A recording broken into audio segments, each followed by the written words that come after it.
ఇక్కడ శివుని పుట్టుక గురించి క్లుప్త వివరణ ఉంది. శివుడు విశ్వశక్తుల నుండి ఉద్భవించిన స్వయంభువుగా పరిగణించబడతాడు. అయితే హిందూ పురాణాల ప్రకారం శివుడు వీటి కలయిక నుండి జన్మించాడు. బ్రహ్మ సృష్టికర్త, విష్ణు సంరక్షకుడు, విశ్వశక్తులు శక్తి దేవతచే ప్రాతినిధ్యం వహిస్తుంది. ఒక పురాణ కథనం శివుని జన్మను ఈ క్రింది విధంగా వివరిస్తుంది. బ్రహ్మ మరియు విష్ణువు ఎవరు గొప్ప అని వాదించారు.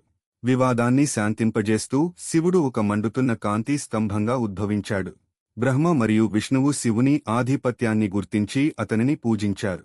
మరొక కథనం శక్తి దేవత నుండి శివుని పుట్టుకను వివరిస్తుంది. అతను విశ్వంలో సమతుల్యత మరియు సామరస్యాన్ని పునరుద్ధరించడానికి అతనిని వ్యక్తపరిచాడు. శివ జననం తరచుగా మహాశివరాత్రి నాడు జరుపుకుంటారు. ఇది అతని దైవిక ఉనికిని గౌరవించే పవిత్ర హిందూ పండుగ. దయచేసి హిందూ పురాణాలు విభిన్న వివరణలు మరియు కథనాలను అందిస్తాయని మరియు ఇది కేవలమొక సంక్షిప్త సారాంశం మాత్రమేనని గమనించండి.